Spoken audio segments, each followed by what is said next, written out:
looks like we have Rick Peskovitz, is that right? Rick, okay, neighboring property owner. We also have, is it May Robinson? Okay, another neighboring property owner, and then Dan Perrin, are you with us? Can you hear us? Hear me?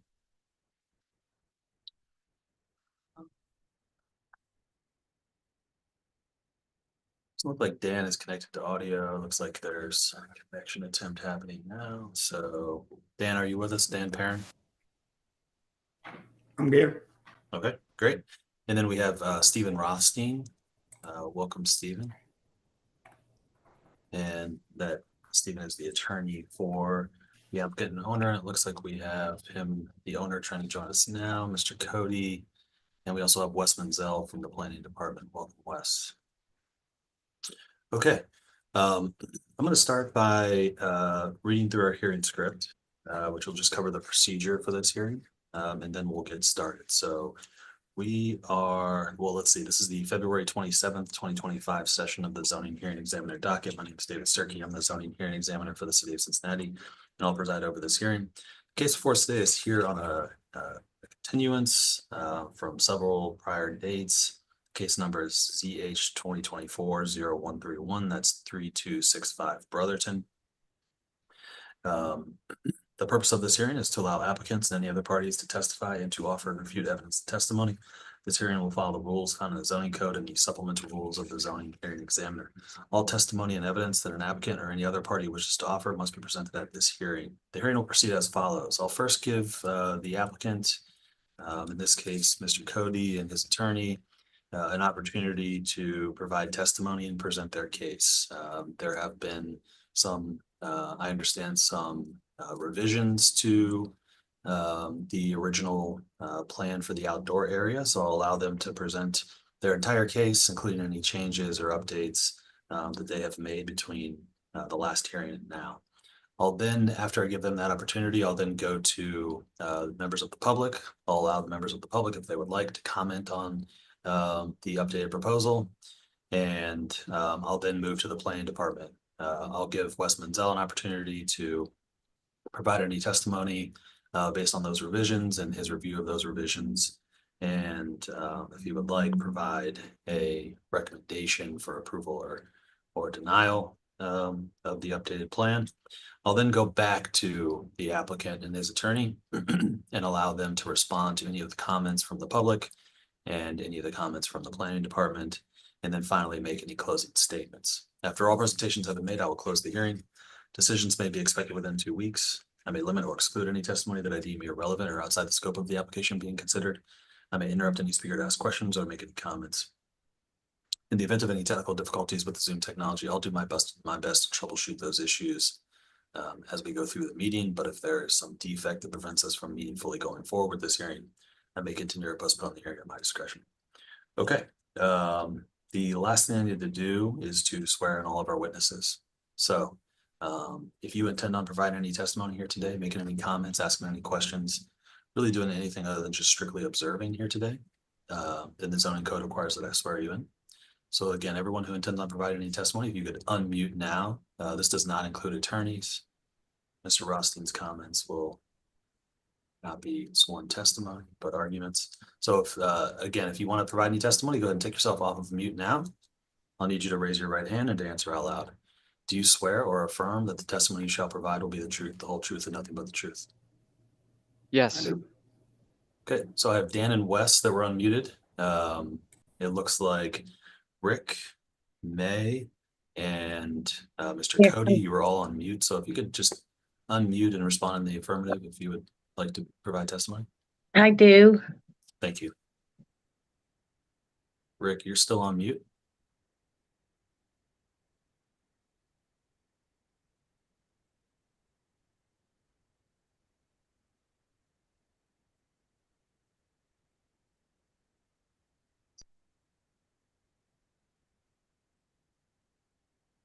There we go. Found it. All right. Yes. Thanks, Rick. Okay. Okay. Just waiting. Yep, we can hear you now, Mr. Cody.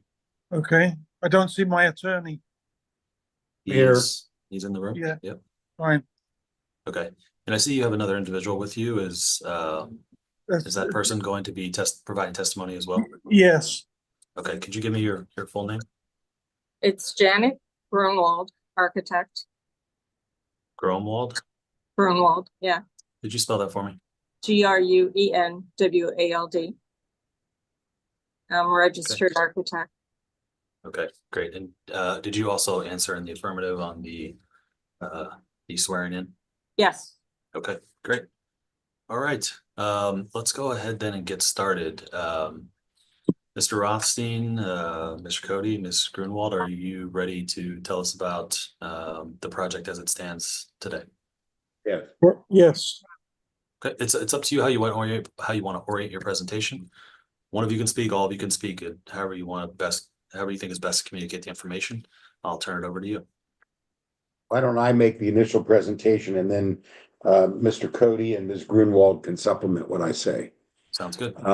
We have submitted revised drawings this morning.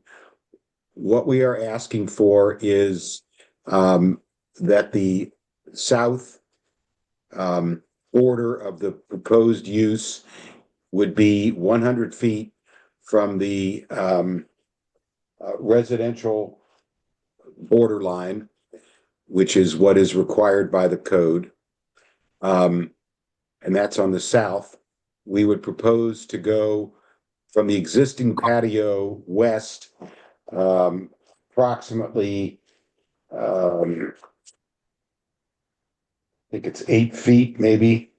Yeah, it's, or 10, I'm sorry, what? 14 more feet? like 10.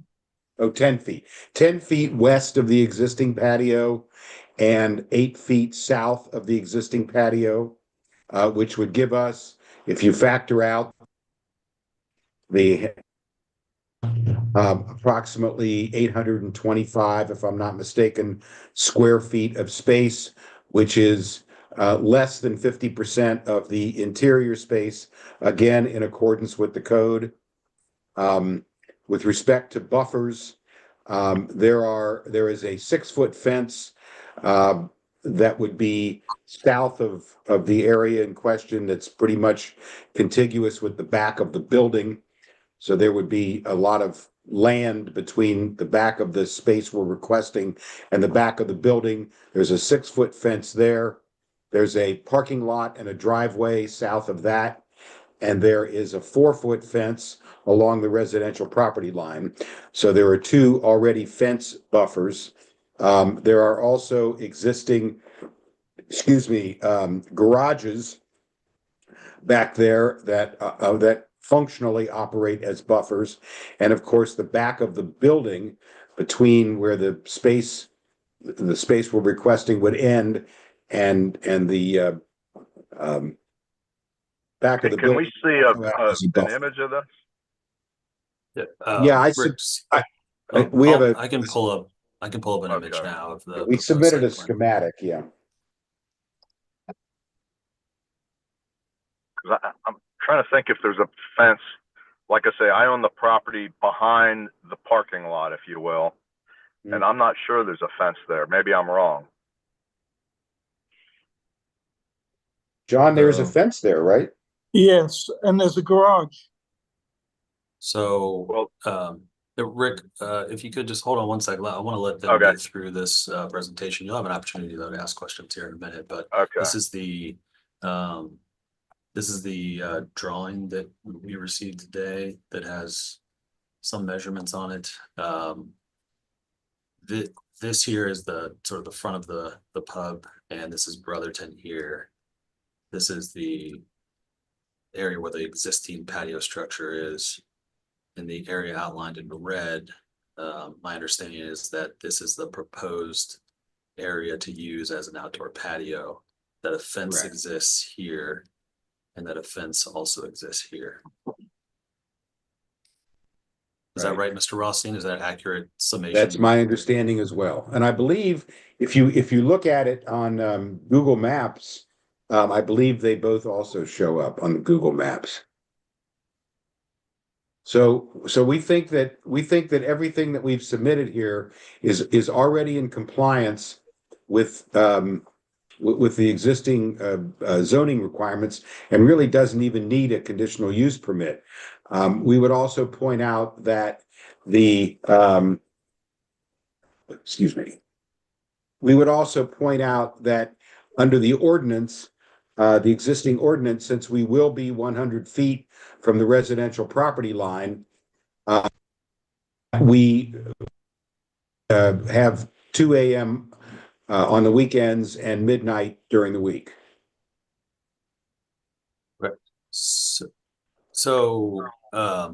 Could you clarify what exactly are you requesting in terms of the hours of operation of the outdoor patio area?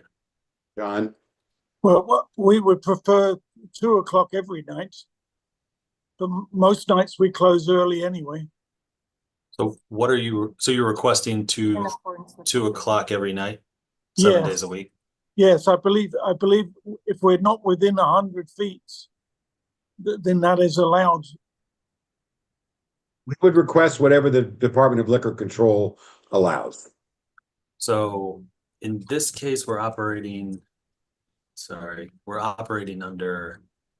the city zoning code, which, and I will double check this, but yeah, that if it is determined to be outside 100 feet of residential district, then the outdoor areas the use is prohibited after 2 a.m. Right. Okay. So Yeah, we're not yeah, asking for anything after 2 a.m. Yeah, if it's Okay. within 100 if it's within 100 feet, then we have to close earlier. But if it's not within 100 feet, then we can close at closing time.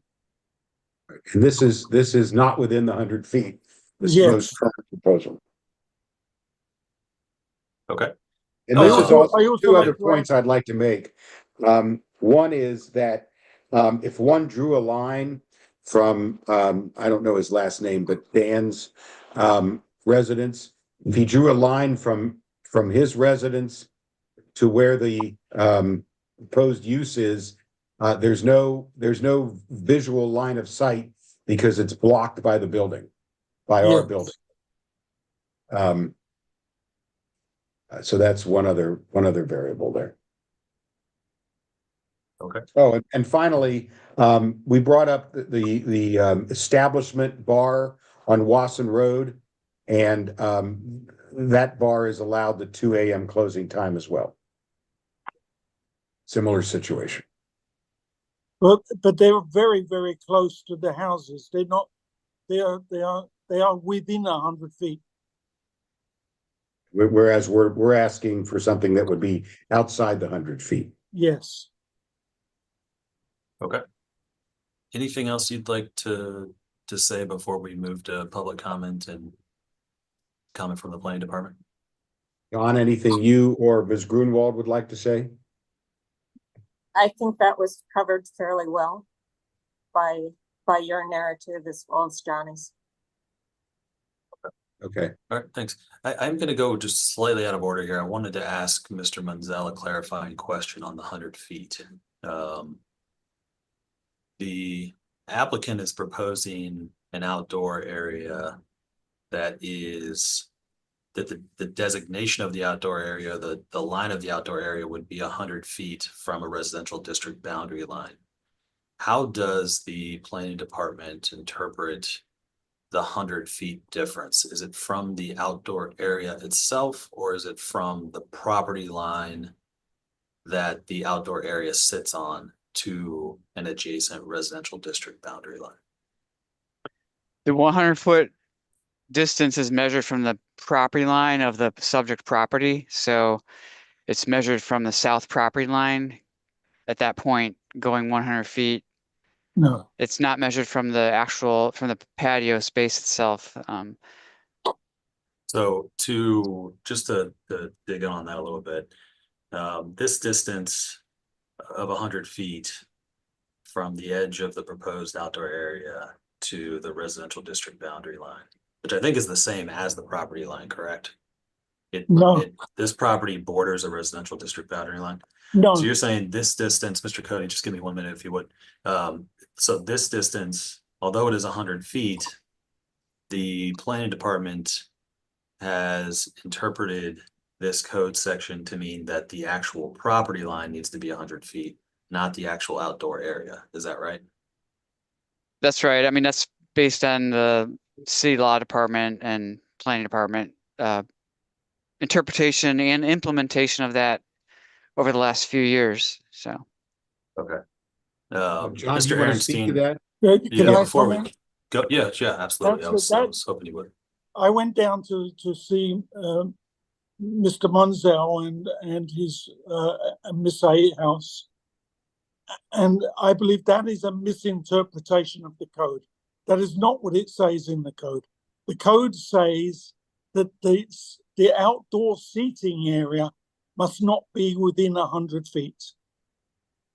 Of the residential district boundary. Yes. Okay, If the property abutted the residential district line, right? If the property, well, how could it be? It wouldn't work out. It doesn't make any sense. Obviously, the property would always be within 100 feet, no matter how far away the outdoor seating. You're always within 100 feet. as a practical matter, doesn't the residential district property line, isn't that pretty close to where the actual property line is? It's 10 feet. The driveway belongs to the property next door. Okay, The 10 foot and the pub lot does not abut a residential district line. It's only 10 Wait, feet. the pub lot We're- abuts my property. I'm sorry. No, Yeah, the I'm pub. sorry. I know you're No, anxious it doesn't. to chime No, in it here, but doesn't. just let us get through this really quickly if you could. Sorry. now there's a driveway that comes off the side street that's 10 feet wide. That driveway belongs to the property next to the pub, which is also owned by Mr. Cody, And is zoned commercial. and it's zoned I- commercial, correct? So I think I understand your position here, and that is that you believe that the code should be interpreted to apply that 100 feet distance from the actual outdoor area itself and not from the property line Yes, that the outdoor area sits on. yes, and it Okay. clearly states so in the zoning code. It says from the outdoor seating area to the residential line must not be within 100 feet. Any other interpretation, if I'm understanding the Mr. Munzel's position, makes no sense. Yes, makes no sense. It's irrational.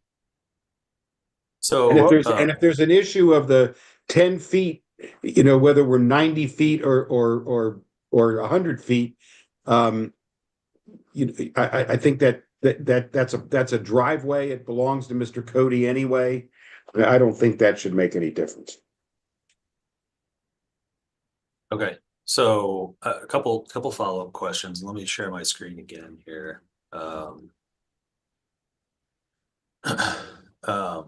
As I look at this, and I suspect that the reason the planning department has interpreted it to be the property line and not the line of the outdoor area is because of a situation that could come up here. So as I look at this, you have drawn this line to indicate where the outdoor space is going to be cut off. Yes, And that happens to be 100 feet from the residential district boundary line. yes. What is there any physical barrier or any line of demarcation in any way that is going to physically separate the patrons and the outdoor area from the space on the other side? Yes, I can put in a fence.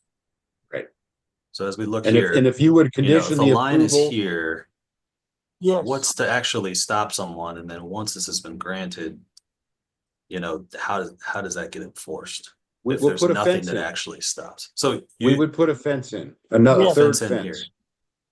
Okay, Yeah, we would put a third fence if that's required. But also there wouldn't be any tables and chairs beyond what the approved you know, beyond that horizontal line there. So there'd be Yes, no reason for anybody to walk back there. But even if you want a fence, we'll put a fence there. All right, I don't think that I have any other questions right now. Anything else you all wanted to say before I move to the public? I don't think so. Okay. All right, let's move on and we'll start with Rick and then I'll go to Ms. Robinson and then to Mr. Parent. So Rick, any comments or anything you want to add to the conversation here? Yeah, so I guess the question is, so the back of the building needs to be, what, the property line, is that the back of the building? that's your white picket fence. Is the residential building line, the residential boundary line. Your white picket fence and your garage is the residential boundary line. Then the And that's driveway. 100 feet from the back of your lot line? So let me go That's- ahead and share. no. I'll share with you all quickly another share screen here. This is the cages system, which is relatively accurate. To have an exact determination of the property line, there would need to be a survey that would be done by a licensed surveyor. These are pretty accurate on our cages system, and it's what our building inspectors and our zoning plans examiners use quite often. This is what's being outlined as the property at 3265 Brotherton. So it is consistent, I think, with what Mr. Cody said a moment ago, that the property line ends at this driveway in the rear. And Yes, I can try to determine who owns the driveway property. Driveway is part of the adjacent lot. If you click on it, it doesn't, it sends it gives you an error because that driveway has essentially been vacated as a separate lot and joined to the lot next to it. yes. Does this Well, it lot? looks like part of the driveway has, correct? No, that little red behind the parking lot is part of the adjacent property.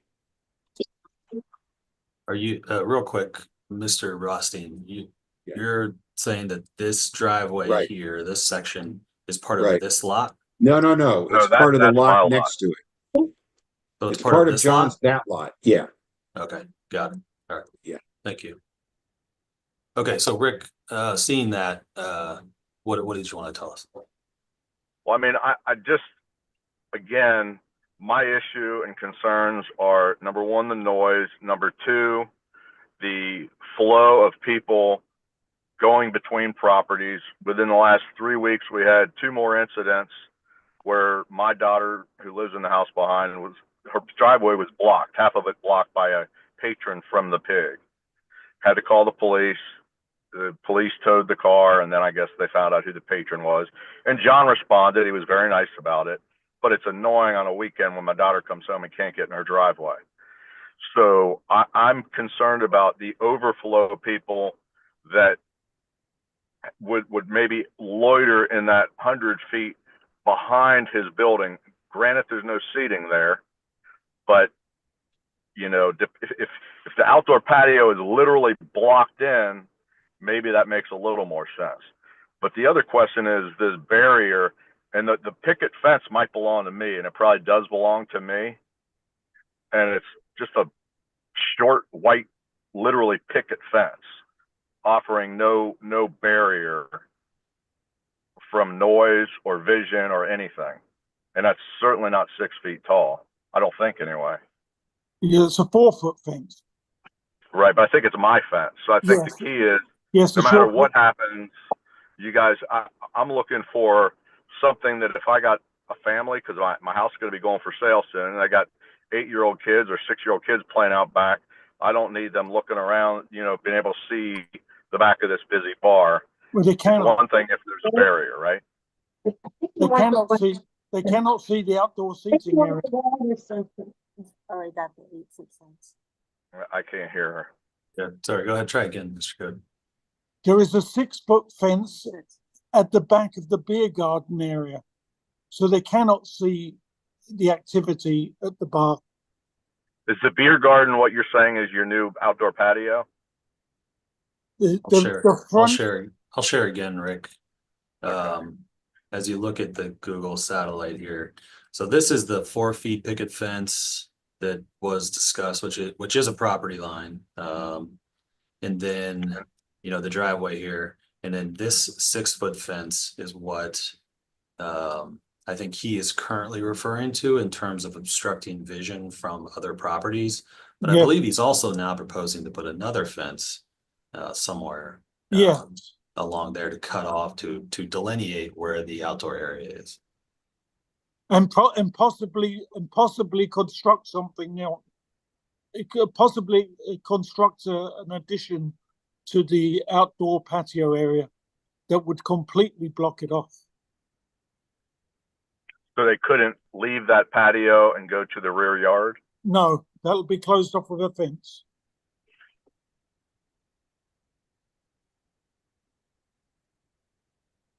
Okay.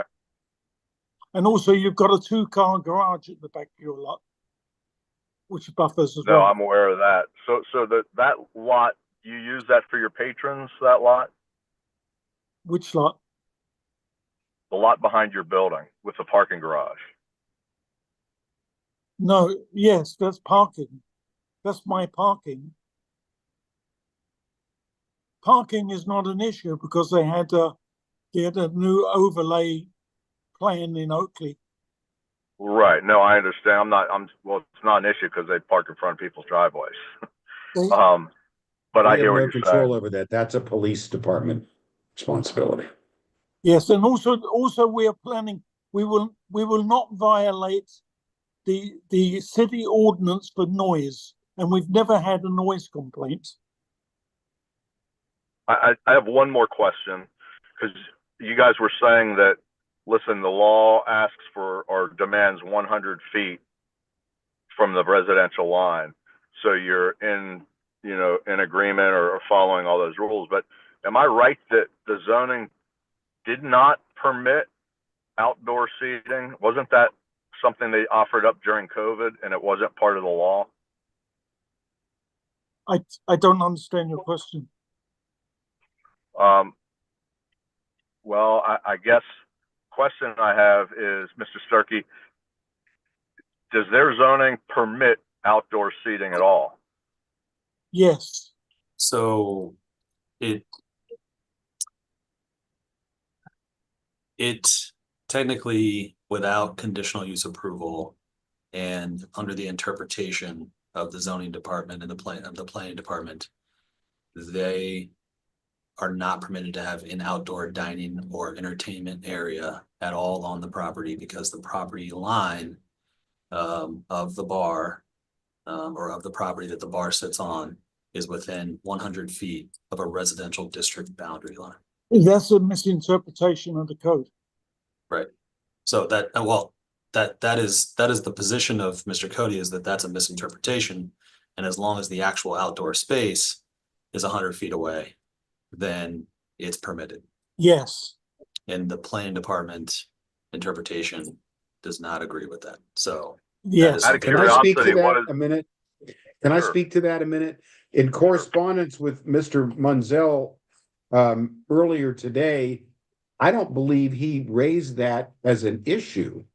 That the 100 feet had to be, that there had to be 100 feet between the back of the property and the residential district line.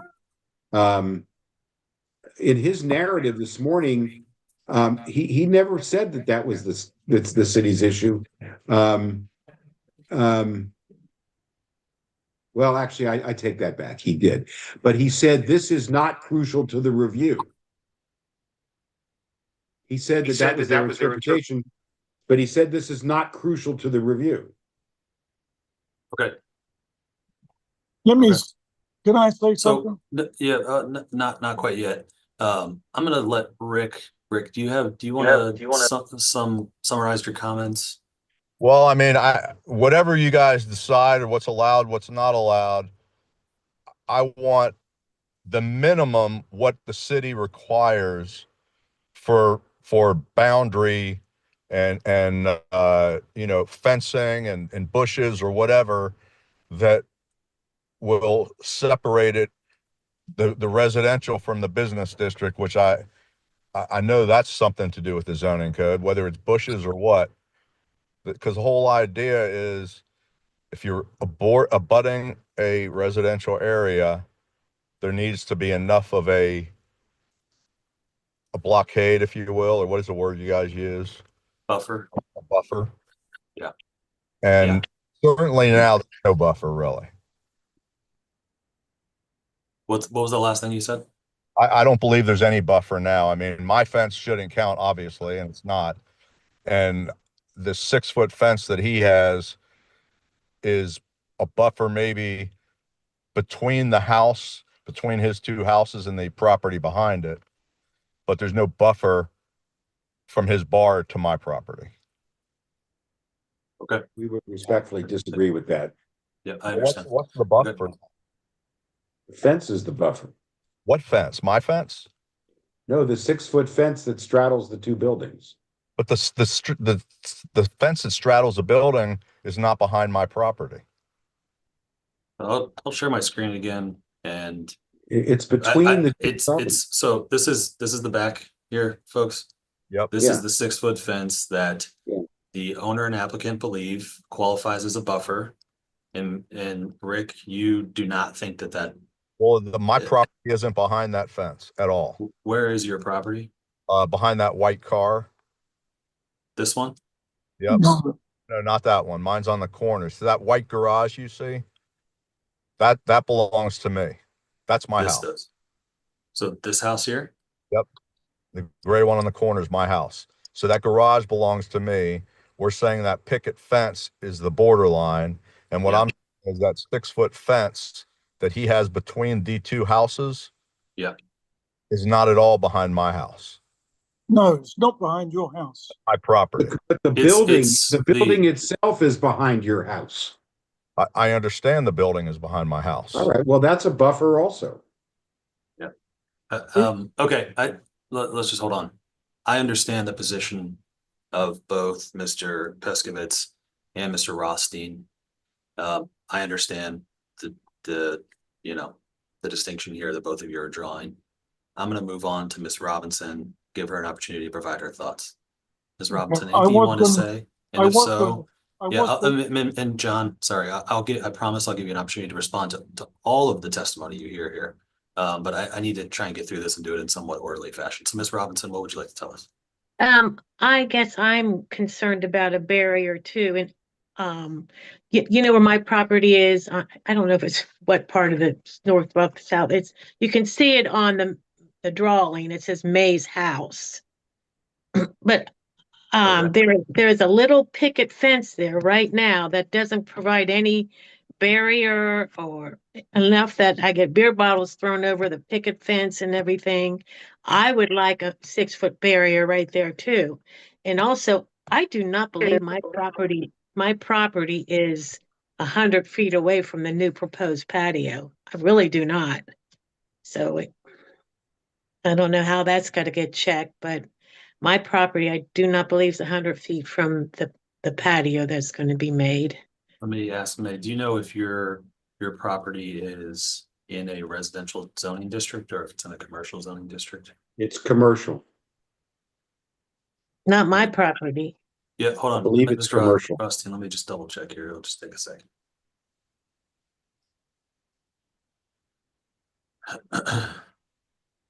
Okay.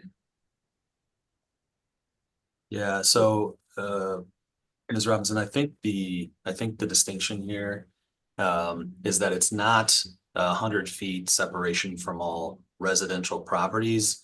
It's from the residential zoning district boundaries. And your house is technically along Brotherton there is in a commercial zoning district. And so there are no requirements for 100 feet distance or any buffer yard requirements for that.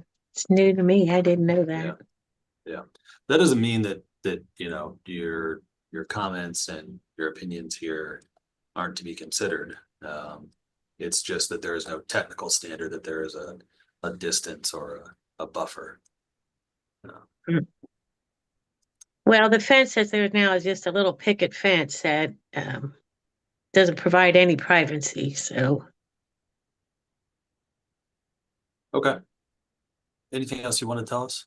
No, I guess not. You know, I'm concerned too about the noise and the time. I would rather not they stay open till 2 during the week is my request, so.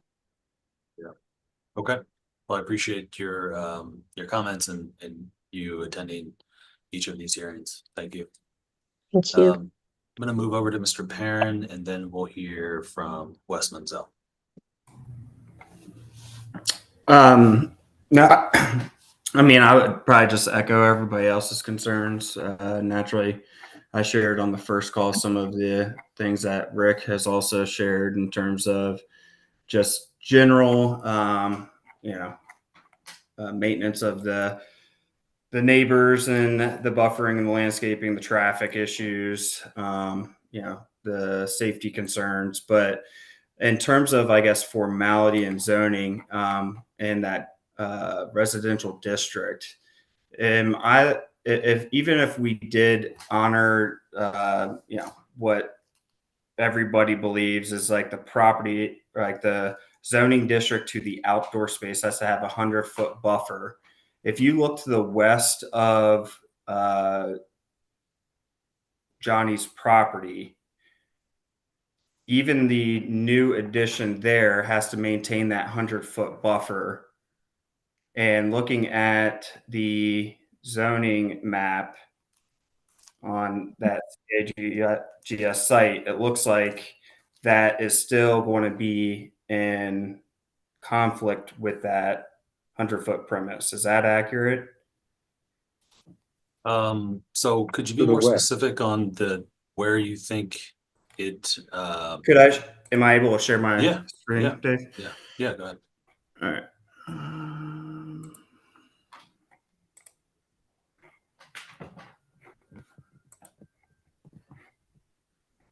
Can you guys see this okay? Yes. So I pulled this screenshot from your guys' website. So obviously this is Rick's property back here. This is Emily's property back here. And then we have the property actual, or the zoning line, which is the 100 feet radius that you have to adhere from. So west of the property, or I guess I'm sorry, east of the property, still has to maintain that 100-foot boundary, correct? So Yeah, it has that to be 100 feet existing in all property, directions. yeah, so that existing patio that he has today is still not within jurisdiction or code. Totally It could be- confused. Where is the eastern residential district line that you're referring to? Everything in orange here is the RMX mixed use housing urban district. Everything in gray here is going to be the commercial district. Okay, and where and if you were to superimpose the orange on the street, where does that Halfway through the street, it looks like halfway through Cavour. well, I don't there. I don't know. Fine, you're breaking But up. I'm sorry. by your art, well, never mind. I mean, that bar has been there forever. Yeah, but it never had the outdoor space forever. That just went in place during the pandemic, and that's what we are all agreeing on is the bar can be there. It's the outdoor space that's not within code. Right. Well, then we would, if that's an issue, then I would ask for a conditional use because there's a building, Johnny's Bar, the flying, whatever it's called, the pig, is in between the middle of Cavour and the outdoor space. So it's of But no that's not within the jurisdictions. It doesn't say that it has to be 100 feet separation, not something in between it. I understand that, but we would ask for a variance on that because there's a building there. If there But was there's no no- building, it would be one thing, but because there's a building, if that's an issue, we would ask for a variance. And isn't that what we're asking? I mean, that's the whole point of all of this is you're asking for a variance. I'm just stating that this is in fact, something else to take into consideration. Yeah, And we could also get the approval of the person who owns the property on the other side of Cavour, because it happens to be my son, and I know he would not object to this. okay. Dan, I think your point is well taken here, that, we have been focusing on the rear residential district property line and not really looking to the east to that residential district property line. And it does appear just on cursory review that the outdoor area is within that residential district boundary line as well. So again, I mean, the original application here was for a conditional use approval for an outdoor area within 100 feet. So, this is something that I can review as I'm deliberating on this particular application, but they have applied for that conditional use for the 100 feet. And so that's something I can take into consideration. And of course, Mr. Rothstein, the building buffering there, the outdoor area from properties to the east and the residential districts to the east is something that can be taken into account when making that determination as well. Mr. Perrin, did you want to add more? I mean, the only other thing is they've been referencing another establishment, and I mean, no offense, but those are apples and oranges that you guys are comparing.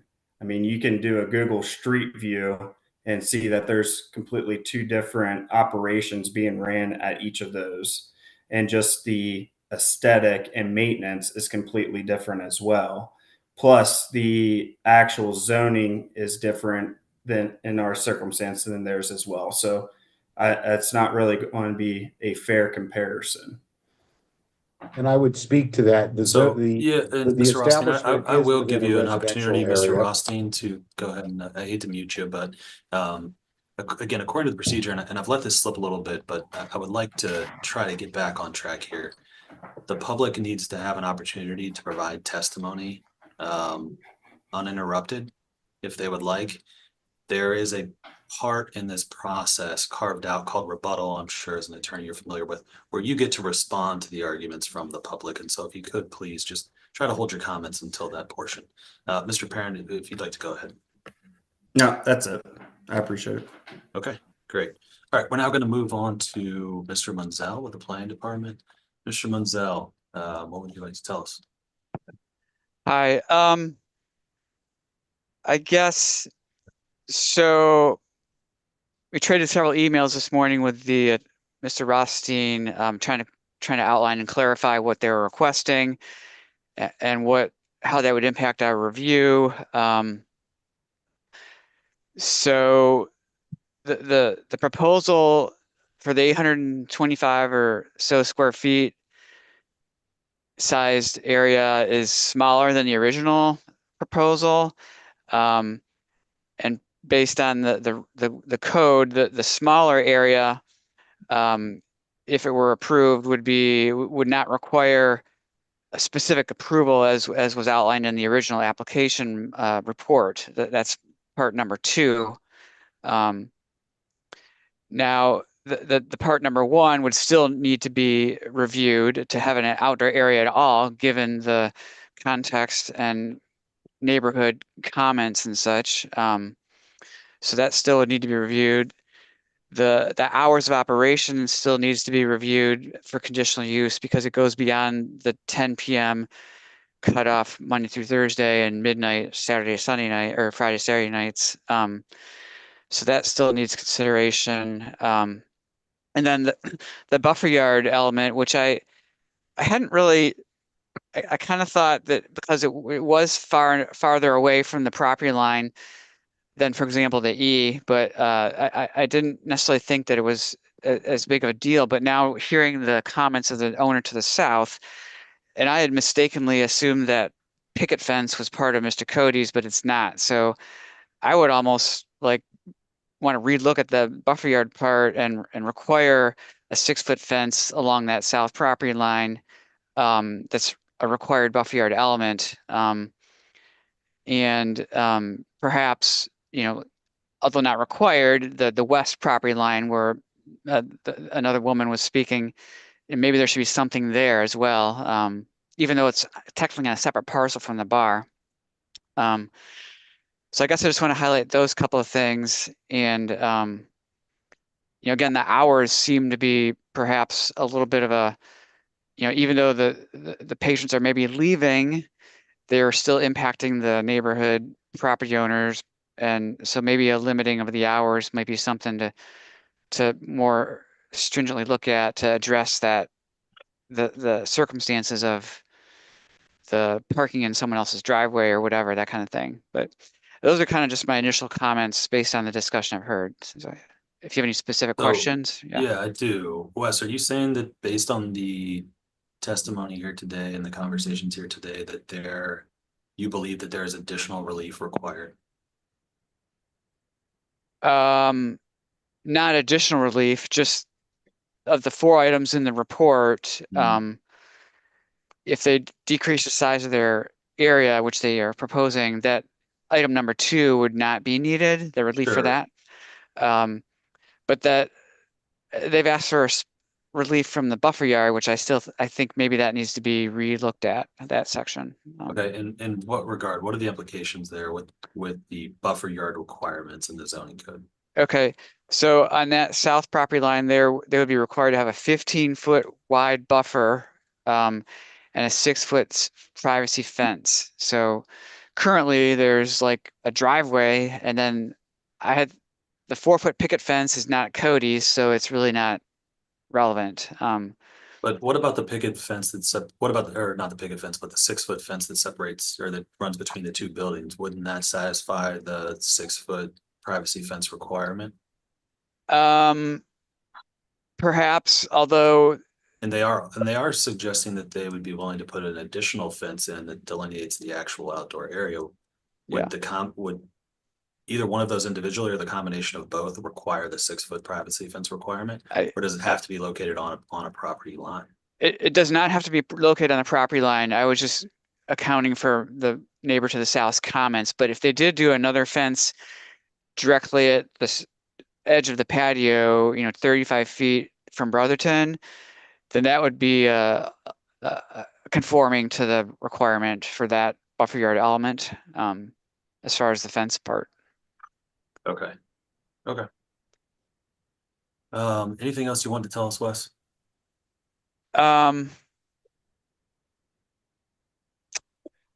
No, just I mean, I do think that the overall context and noise are things that should definitely be considered. So as the neighbors have outlined. So thank you. All right, great. Thank you, Wes. Okay, Mr. Cody, Mr. Rothstein, thank you for waiting on this. It is now time for rebuttal, so you can respond to anything that's been said from the public or from Wes. The floor is yours. With respect to the buffer, I think Mr. Weston Wes has agreed, and we have agreed to put an additional fence at the back of the proposed use area. So you'd have 2 6-foot fences with nothing in between them. It sounds like everybody, or at least the city and our client, agree that that would be an adequate buffer. I would say that if you read the language of the ordinance and you apply a reasonable interpretation of where the 100 feet has to be, that we're entitled to the 2 a.m. restriction and not the 12 a.m. restriction. And finally, that there aren't any other issues other than that and the buffer. But getting back to the comments about the establishment bar on Wasson Road, if I'm not mistaken, that bar is as close or closer to a residential property line than our facility is, and they are entitled to the 2 a.m. Thing. There has been no complaint to the city at all from anybody about noise, so we're adding an additional buffer. Noise is, always a concern when you have people milling around outside, but it's not an issue here. And with respect to Mr. Peskovitz's issues about people parking in front of his driveway, we don't know if nobody knows who that was. We don't know if they were even patrons of the bar or not. But even if they were, that's a police issue to enforce that. That has really nothing to do with whether or not we have outdoor space or not. If those were patrons of the bar, they may have been patrons of the inside of the bar. So that really is not a variable. We think that we've complied with everything we need to comply with to get the conditional use. One thing I did want to dig in on a little bit is, and let's go ahead and assume here for a minute, for argument's sake, Mr. Rothstein, that this is located, that the outdoor area itself, not the property line of the bar, but the outdoor area itself is located within 100 feet of a residential district boundary line to the east. Is it your contention that it is reasonable for this outdoor area to be open until 2 a.m. 7 nights a week, and that would not cause any adverse sonic impacts for neighboring properties? Well, you've got a street there, and I don't know, and there's no evidence how far that outdoor area is from the middle of the street. As I said, my son owns the property on the other side of that, and I can speak for him and tell you that he wouldn't object to it. But from the standpoint of noise, which is really the only, as a real issue, as opposed to a legal issue, from the standpoint of noise, you've got a 2-story building in between. Yes. Sure. It's not open to the street or open to the other side of to the property on the other side. There's a 2-story building in between that blocks the whole thing. Okay. Dan, real quick, if you want to. May I comment? Sure, go ahead. Okay. In the proposal that you received, the city states, the zoning department states that the east side is not an issue because the pub building blocks all sonic noises from the patio area. Okay. The zoning department have covered the property to the east in your proposal letter. Is that in the staff report or Yes. West? Yes, Okay, in the staff report. Okay. Wes, and quickly, Wes, does the fact that the building is between the outdoor area and the residential district boundary line, does that have an impact on the calculation of distance? No, but I did write in the report on page 9 that the residential area to the east is substantially shielded from outdoor by the building itself, which is 2 stories tall. I mean, that's not going to shield all the noise, but it's going to shield some of the noise. But that's how I wrote it. Yeah. And we've Okay. never had a noise complaint. Right. So I mean, I think Dan, sorry. Go ahead, Well, Wes.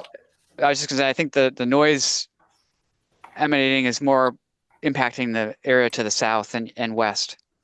Got it. Okay. Dan, real quick, I'll give you just a minute here. Yeah, I was just going to say, like, to the property to the east, Mr. Rothstein, your son, I'm sure, would be signing off on it, but he also doesn't reside there anymore. And the property, the actual zoning line is not due to a property owner. It actually goes into Brotherton as well. So even no matter how you cut it, it would still fall within that 100 feet zoning permit. To the argument of there has been no noise complaints, I don't know how you can prove that because it's not going to be on the county website. That's a actual law enforcement issue, just like Rick was commenting about the towing the vehicle. So there's no ability for us to say that, but I can speak for neighbors that I know that they have called the cops and also have made complaints many times to the city because of the noise. And then lastly, it's not also the noise of the bar and when they're there, it's also when they are returning to the vehicles and loitering until 2:30, 3 o'clock, playing their music in their cars. That becomes an issue, especially during the weekdays. Thanks, Dan. And I understand your arguments. I mean, I have a lot to review here, and I'm going to give Mr. Rothstein and Mr. Cody the final word in a minute. I have a lot to review here. This bar is permitted. The outdoor area is what we're talking about today. But I think Mr. Rothstein made the point earlier that no matter what happens during this hearing, as long as that bar is there and is open to be able to serve alcohol till 2:30 a.m., people are going to leave that bar and go to their cars. And so, I think that is sort of an inevitable impact of having a drinking establishment here, regardless of the outdoor area. But I understand. I think I perfectly understand your complaints and your concerns about this application, and want to thank you and Ms. Robinson again for being here, showing up each time and providing your perspective from the neighborhood. Thank you. Mr. Rothstein, Mr. Cody, I'm going to give you the final word. Before I do that, I want to just ask one more question. The outdoor patio structure that was recently constructed, were building permits for that structure ever applied for and received? And I'll be more specific, and maybe Miss Gruenwald might have an idea of this as well as the architect, but this structure is a new addition, right? Did you ever receive building permits for that? The permits were applied for in like 21 in August of 2021. Drawings submitted. Drawings were submitted, and the building department has been holding on to them because we haven't gotten a zoning permit for this. The zoning department's been sitting on it for at least 3-4 years. So, okay. So to be clear, then you built this structure without permits? With architectural drawings, and permits had been requested and receipts were issued and so on. And we also have clearance from the building department because they approve the structure. I've talked to Otto Baron Nielsen in the building department, and he has everything approved, but they're just sitting on it because zoning is sitting on the zoning permit. But okay. we do have approval from the building department for the plans that were submitted. Yeah, one of the big delays was they requested that I reconfigure the lots, and I had to get surveys and stuff like that. You mentioned earlier you mentioned earlier about getting the property surveyed. It was surveyed. And we had to move a lot line to have the entire structure be on the bar property. So we just had to move a property line, and that was done, and that was reported at Hamilton County. Got it. So your testimony, Ms. Gruenwald, is that Otto gave you verbal approval to construct that structure without a building permit? He probably couldn't, but he said that everything on the drawings was correct, and he was ready to approve it as soon as he got the zoning approval. Was that before or after you constructed it? Was kind of touring. Probably in the process, because at first we went for a fabric structure, and that was approved, and the permit was paid for. And then as this COVID and more people wanting to sit out there, then things were a little simultaneous back then. But part of the structure for the fabric structure was reused into the current structure. Okay. I can close off the south end of that patio to reduce any noise coming from the patio area. Okay. Yeah, no, I was curious if there was actual permitting if there was actually a permit issued, because that would be unusual. But it's Yeah. unusual to construct any addition to a Yeah. building without a permit.